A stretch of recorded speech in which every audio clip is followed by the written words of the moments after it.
ညိုညိုလမ်းနဲ့ဆွေးများမလို့ကျုပ်တို့ရဲ့ရွာလေးကတချင်တွေဆို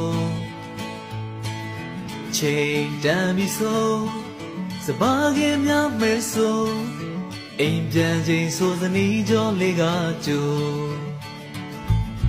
နေညိုညိုလမ်းနဲ့ဆွေးများမလို့ကျုပ်တို့ရဲ့ရွာလေးကတချင်တွေဆိုချိန်တန်ပြီဆိုစပါးကင်များမဲဆိုအိမ်ပြန်ချိန်ဆိုသနီးကြောလေးကကြို